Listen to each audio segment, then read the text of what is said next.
Everyone, welcome to the learning nest. मैं नेहा आपका स्वागत करती हूँ अपने चैनल पर।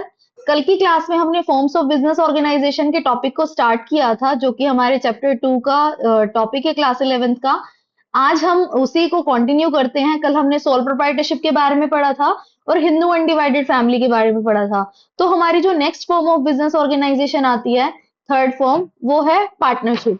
तो पार्टनरशिप होती क्या है? जब दो या फिर दो से ज्यादा, मिनिमम दो होने चाहिए और दो से ज्यादा भी हो सकते हैं, मैक्सिमम लिमिट अभी हम आगे पढ़ेंगे।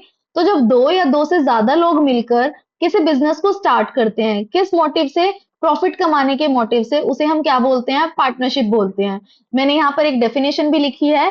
अ partnership is a form of business organisation, कि बिजनेस ऑर्गेनाइजेशन की वो फॉर्म इन विच टू और मोर पर्सन्स, जिसमें दो या फिर दो से ज्यादा लोग agree to carry on a lawful business, जो किस काम के लिए जुड़ते हैं आपस में? एक लॉफुल बिजनेस से, इलीगल एक्टिविटीज के लिए नहीं, लॉफुल बिजनेस के लिए। शेयर इट्स प्रॉफिट और लॉसेस, क्या करते हैं? मिलकर शेयर करते हैं, चाहे फ्यूचर में प्रॉफिट्स हो या लॉस हो। And manage their business according to the terms of, और मैनेज करते हैं अपने बिजनेस को किसके according? To the terms of partnership deed, या तो जो पार्टनरशिप डीड आपने फ्रेम की थी उसके रूल्स के अकॉर्डिंग। अगर वो नहीं है तो इंडियन पार्टनरशिप एक्ट 1932 के अकॉर्डिंग। तो मतलब क्या हुआ कि पार्टनरशिप एक वो फॉर्म ऑफ बिजनेस ऑर्गेनाइजेशन है जिसमें दो या दो से ज्यादा लोग मिलकर लॉफुल बिजनेस करते हैं, प्रॉफिट और लॉस शेयर करते हैं, बिजनेस को मैनेज करते हैं किसके अकॉर्डिंग? पार्टनरशिप डीड के जो टर्म्स हैं, टर्म्स एंड कंडीशंस है, या फिर इंडियन पार्टनरशिप एक्ट 1932 में जो रूल्स गिवन है उसके अकॉर्डिंग वो अपने बिजनेस को क्या करते हैं? मैनेज करते हैं। नेक्स्ट टॉपिक आता है हमारे पास कि जो पार्टनरशिप है उसकी क्या करेक्टरिस्टिक्स है, क्या इंपॉर्टेंट फीचर्स है।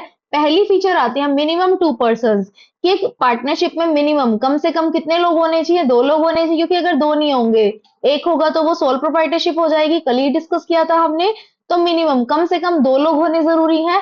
मैक्सिमम कितने हो सकते हैं? 50 हो सकते हैं। कहाँ गिवन है ये rule? Rule 10 of companies miscellaneous rule 2014 में ये रूल गिवन है कि एक पार्टनरशिप फर्म में मिनिमम दो लोग होने चाहिए और मैक्सिमम 50 हो सकते हैं। तो आपके पेपर का डायरेक्ट स्ट्रेट फॉरवर्ड क्वेश्चन है, the maximum number of partners in a partnership firm can be. नीचे चार ऑप्शन गिवन होंगे तो आपका 50 क्या हो जाएगा? करेक्ट आंसर हो जाएगा। सेकंड आता है अग्रीमेंट बिटवीन द पार्टनर्स। जो पार्टनर्स आपस में जुड़ते हैं उनके बीच में क्या होता है? एक अग्रीमेंट होता है, चाहे वो अग्रीमेंट रिटन हो चाहे वो अग्रीमेंट ओरल हो, बट एक अग्रीमेंट का, एक कॉन्ट्रैक्ट का होना क्या है? जरूरी है। थर्ड आता है लॉफुल बिजनेस, कि वो जब आपस में जुड़ते हैं दो या दो से ज्यादा लोग, तो वो किसके लिए जुड़ते हैं? एक लॉफुल बिजनेस के लिए जुड़ते हैं, कभी भी इलीगल एक्टिविटी के लिए नहीं जुड़ सकते। नेक्स्ट आता है प्रॉफिट एंड लॉस शेयरिंग। जब वो मिलकर कोई बिजनेस स्टार्ट करेंगे, मिलकर कैपिटल लगाएंगे, मिलकर अपना टाइम डिवोट करेंगे, मिलकर अपने स्किल्स डिवोट करेंगे, तो प्रॉफिट एंड लॉस भी क्या होगा? वहां पर शेयरिंग रेशो होगी। वो कुछ भी हो सकती है, 50:30:20, 50:25:25, या 30:30:40। जो उनका आपस में डिस्ट्रीब्यूशन का जो भी क्राइटेरिया होगा वो उन पर डिपेंड करेगा। एक proper profit and loss sharing वहां पर रेशो होती है। नेक्स्ट आता है म्यूचुअल एजेंसी। म्यूचुअल एजेंसी का क्या मतलब होता है? पार्टनरशिप की इंपॉर्टेंट कैरेक्टरिस्टिक है कि यहाँ पर ना प्रिंसिपल और एजेंट का रिलेशनशिप होता है, कि जो पार्टनर्स होते हैं ना, अगर एक partner as a principal important role play कर रहा है तो बाकी सब पार्टनर क्या करते हैं? उसका एक एजेंट की तरह रोल प्ले करते हैं। तो यहाँ पर म्यूचुअल एजेंसी की फीचर पाई जाती है। पेपर का बिल्कुल स्ट्रेट फॉरवर्ड क्वेश्चन है, mutual agency characteristics belongs to. नीचे चार ऑप्शन दिए होंगे कि म्यूचुअल एजेंसी किसमें पाई जाती है? सोल प्रोप्राइटरशिप, एचयूएफ, पार्टनरशिप या कोऑपरेटिव या कंपनी जो भी है। तो म्यूचुअल एजेंसी की फीचर कहाँ पाई जाती है? पार्टनरशिप में। नेक्स्ट आता है अनलिमिटेड लायबिलिटी। यहाँ पर जो पार्टनर्स की लायबिलिटी होती है अनलिमिटेड होती है, even at the time of losses. अगर लॉस इतने ज्यादा है, बिजनेस कवर अप नहीं कर पा रहा उन लॉसेस को, बिजनेस की सारी प्रॉपर्टी सेल हो गई, सारे एसेट्स को आपने डिसॉल्व कर दिया, फिर भी आपके लॉसेस अभी अभी भी बचे हुए हैं, तो पार्टनर्स की पर्सनल प्रॉपर्टी को भी क्या कर लिया जाता है? अटैच कर लिया जाता है। उनकी पर्सनल प्रॉपर्टी को बेचकर उनसे पैसा वसूल कर वो लाइबिलिटीज को रिकवर किया जाता है। नेक्स्ट आता है नो सेपरेट लीगल एंटिटी, कि इस केस में पार्टनर और फर्म दोनों एक ही माने जाते हैं। फर्म के जितने भी लॉसेस हैं उसके लिए कौन रिस्पॉन्सिबल होगा? पार्टनर ही रिस्पॉन्सिबल होगा। लास्ट आता है वॉलंटरी रजिस्ट्रेशन। हम क्या कहते हैं कि जो partnership form of business organisation है उसमें जो रजिस्ट्रेशन होता है वो वॉलंटरी होता है। वॉलंटरी का मतलब है पार्टनर्स की इच्छा पर डिपेंड करता है, वो चाहे तो अपनी फर्म को रजिस्टर्ड करवा सकते हैं as per by Indian partnership act 1932। वो चाहे तो वो सिर्फ ओरल हर चीज टर्म्स एंड कंडीशन डिसाइड कर सकते हैं, बट कोई रजिस्ट्रेशन नहीं करवा सकते, वो उनके ऊपर डिपेंड करता है। तो यहाँ पर काफी सारी इंपॉर्टेंट कैरेक्टरिस्टिक्स हमने डिस्कस की वन बाय वन, एक बार फिर से रिवाइज करते हैं। Minimum 2 partners, maximum 50। दूसरी कैरेक्टरिस्टिक है agreement between partners. Third characteristic है लॉफुल बिजनेस। फोर्थ कैरेक्टरिस्टिक्स है profit and loss sharing. Then next one is mutual agency. Next one is unlimited liability. Next one is no separate legal entity and the last one is voluntary registration. I hope यहाँ तक के लिए समझ आया होगा। इसके बाद ना पार्टनरशिप में कुछ पार्टनर्स के ना टाइप्स गिवन है हमारे पास, कि कितने टाइप्स के पार्टनर होते हैं और उनकी क्या क्या कैरेक्टरिस्टिक होती है, क्या क्या फीचर्स होती है। वन बाय वन कर हम डिस्कस करते हैं हर एक पार्टनर के टाइप को। सबसे पहला पार्टनर आता है हमारे पास एक्टिव पार्टनर। नाम से ही पता चल रहा है एक्टिव पार्टनर, जो बिजनेस में क्या है, पूरा का पूरा 100% एक्टिव होकर काम कर रहा है। चाहे बिजनेस में पैसा कंट्रीब्यूशन करना हो, चाहे बिजनेस की डिसीजन मेकिंग में पार्टिसिपेशन करनी हो, चाहे बिजनेस की कुछ और इंपॉर्टेंट डिसीजंस लेने हो एक्सपेंशन से रिलेटेड या कोई और डिसीजन, हर जगह उस पार्टनर का एक इंपॉर्टेंट कंट्रीब्यूशन है, एक इंपॉर्टेंट रोल है। उसको हम क्या बोलते हैं, एक्टिव पार्टनर बोलते हैं। मैंने यहाँ पर एक टेबल बनाई हुई है कंपैरिजन की। जैसे फर्स्ट है, एक्टिव पार्टनर क्या करता है, कंपनी में कैपिटल कंट्रीब्यूट करता है, पार्टिसिपेट करता है मैनेजमेंट में, प्रॉफिट एंड लॉस शेयर करता है। लाइबिलिटी हर किसी की अनलिमिटेड ही होती है, क्योंकि हमारी पार्टनरशिप की करेक्टरिस्टिक ही क्या है, unlimited liability of partners. Next आता है स्लीपिंग पार्टनर। स्लीपिंग पार्टनर का एक और नाम है डोरमेंट पार्टनर। इंपॉर्टेंट है, कंफ्यूज नहीं होना पेपर में। डोरमेंट पार्टनर को ही स्लीपिंग पार्टनर बोलते हैं। डोरमेंट पार्टनर या फिर स्लीपिंग पार्टनर का मतलब होता है लाइक अ डेड, मतलब एक मरा हुआ इंसान जैसे होता है ना, जो मतलब एक्टिव कहीं पर भी रोल प्ले नहीं करता। स्लीपिंग पार्टनर क्या करता है, पैसे दे देता है बिजनेस में अपने, प्रॉफिट और लॉस भी लेता है बिजनेस में अपना, लाइबिलिटी भी अनलिमिटेड बियर करता है, बट डिसीजन मेकिंग में या जो बिजनेस को रन करने के लिए जो एफिशिएंसी क्वालिटीज चाहिए, कहीं पर भी उसका कोई भी रोल नहीं होता है। वो बिल्कुल साइलेंट होता है। स्लीपिंग मतलब सोया हुआ होता है, लाइक अ मुर्दा, जैसे हम बोलते हैं ना डेड पर्सन, उसी की तरह है। उसका कोई एक्टिव रोल नहीं होता बिजनेस में। मैंने यहाँ कंपैरिजन टेबल में लिखा भी हुआ है कि जो स्लीपिंग पार्टनर है, contribute capital, no participation in management, decision making में या बिजनेस की कोई भी काम है उसमें कोई पार्टिसिपेशन नहीं होता उसका। वो लॉस और प्रॉफिट शेयर करता है, क्यों, क्योंकि कैपिटल तो लगाई है उसने। नेक्स्ट है लाइबिलिटी, उसकी क्या होती है, अनलिमिटेड, वो हर एक पार्टनर की होती है। नेक्स्ट आता है सीक्रेट पार्टनर। सीक्रेट पार्टनर का क्या मतलब होता है, नाम से ही पता चल रहा है, सीक्रेट, जिसको आपने कॉन्फिडेंशियल रखा हुआ है, जिसको आपने सबके सामने, पब्लिक के सामने रिवील नहीं किया हुआ। सीक्रेट पार्टनर का नाम पब्लिक के सामने रिवील नहीं होता, सिर्फ आपको पता होता है कि वो पर्सन हमारे साथ एक पार्टनर के तौर पर काम कर रहा है। अदरवाइज जो उसका एग्जिस्टेंस है बाकी सबको रिवील नहीं किया जाता। बाकी सब फीचर्स बिल्कुल सेम है, पैसे वो भी लगाता है, वो सीक्रेटली पार्टिसिपेट करता है बट सीक्रेटली, किसी को पता नहीं होता उसके बारे में। नेक्स्ट है वो प्रॉफिट लॉस भी शेयर करता है और अनलिमिटेड लायबिलिटी उसकी होती है। इसके बाद आता है हमारे पास नॉमिनल पार्टनर। नॉमिनल पार्टनर क्या होता है, जिसका सिर्फ हम जनरली नाम यूज करते हैं बिजनेस में, सिर्फ उसका नाम यूज किया जाता है।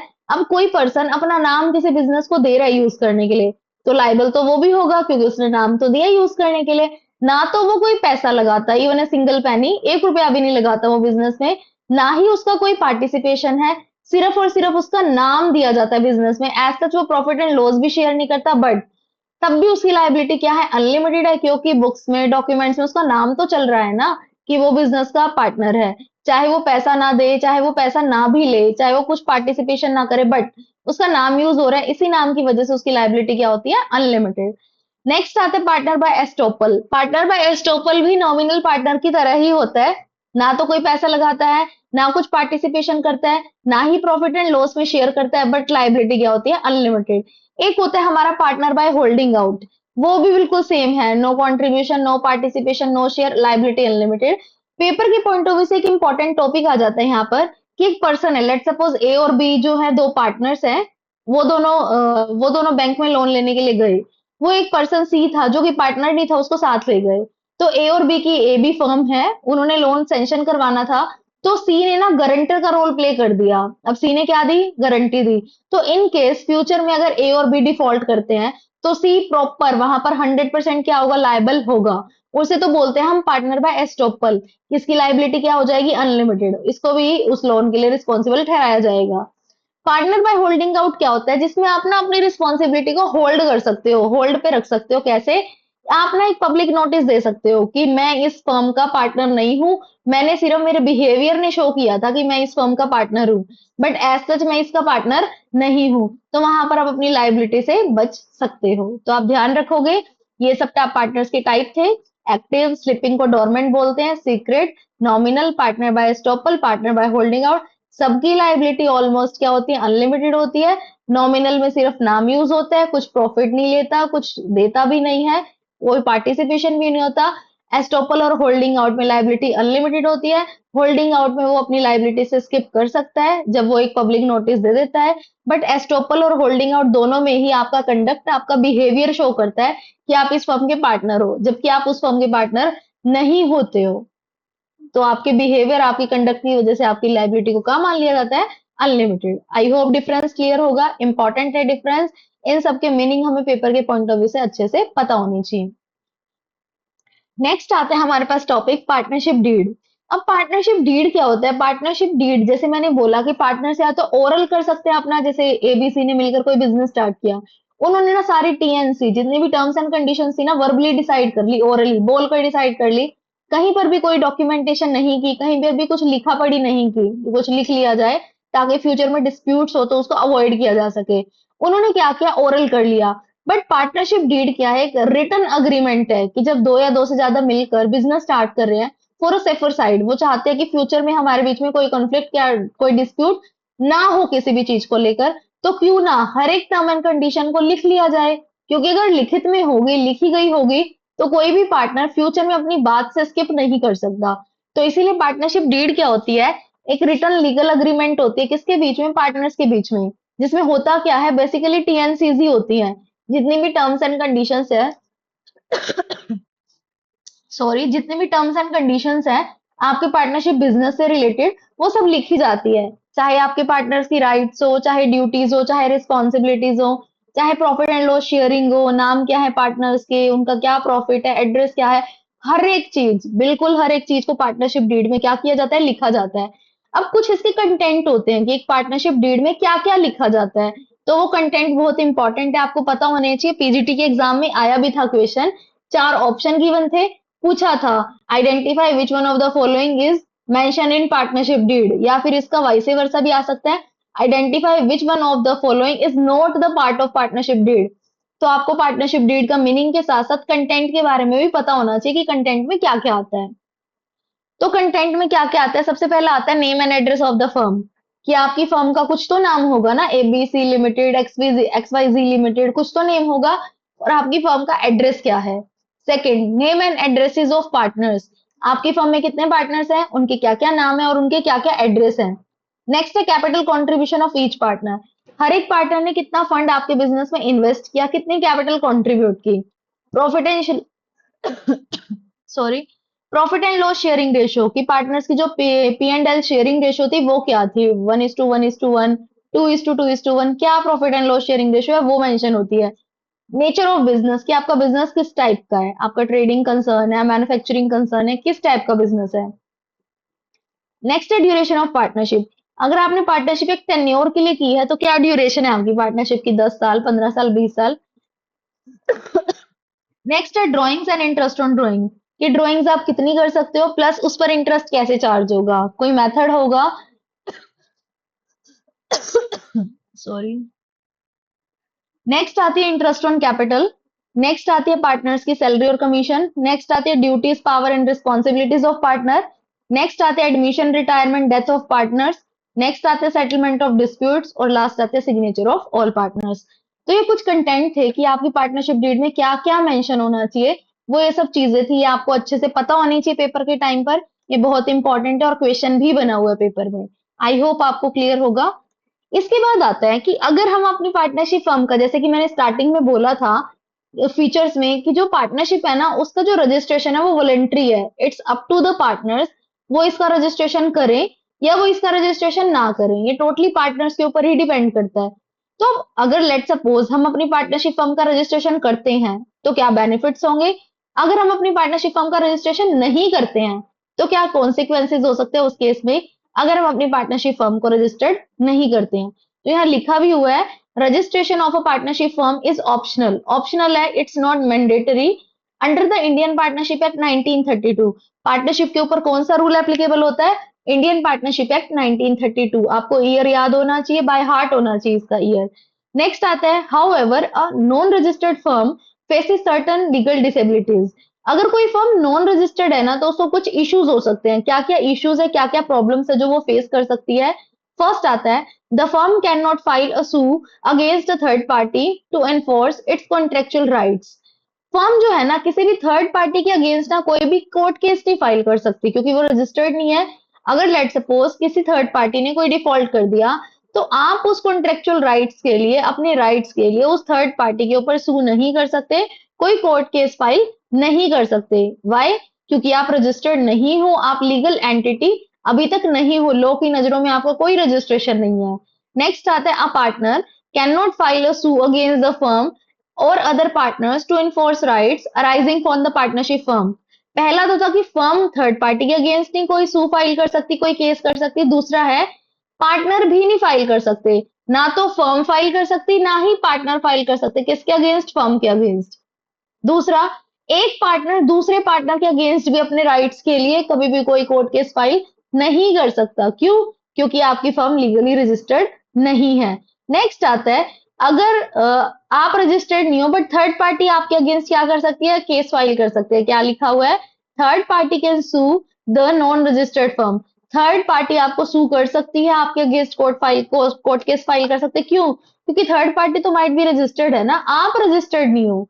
आप केस नहीं कर सकते, पर आपके ऊपर केस हो सकता है। तो ये नहीं है कि आप केस नहीं कर सकते तो कोई आपके ऊपर भी केस नहीं कर सकता। आप केस नहीं कर सकते किसी और पर, चाहे वो पार्टनर्स पर हो, चाहे वो फर्म पर हो, चाहे वो थर्ड पार्टी पर हो, पर आपके ऊपर कोई भी केस कर सकता है, पार्टनर्स को छोड़कर। थर्ड पार्टी कर सकती है, पार्टनर्स नहीं कर सकते। नेक्स्ट आता है, the firm can still be registered at any time to obtain legal benefits. But एक यहाँ पर प्रोविजन है, अगर फर्म चाहे, जब चाहे अपना रजिस्ट्रेशन करवा सकती है। कैसे? Under Indian partnership act 1932।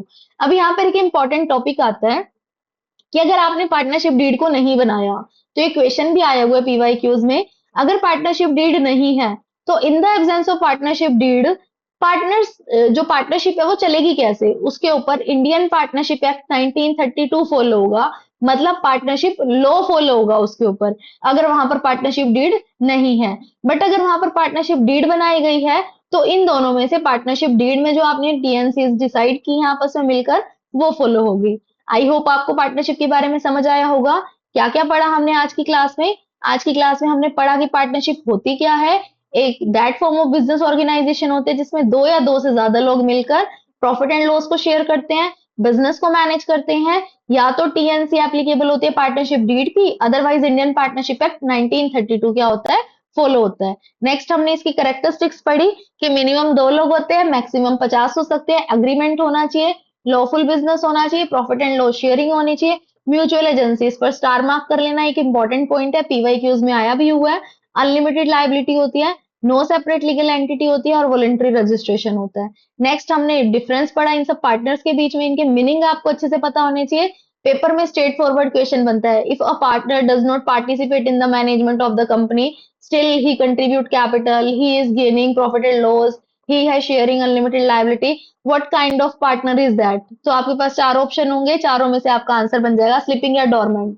तो आपके पास पांचों के पांचों, छह के छह पार्टनर्स के नाम विद प्रॉपर एक्सप्लेनेशन, आपको हर चीज का कॉन्सेप्ट पता होना चाहिए कि किस पार्टनर में क्या क्या आता है।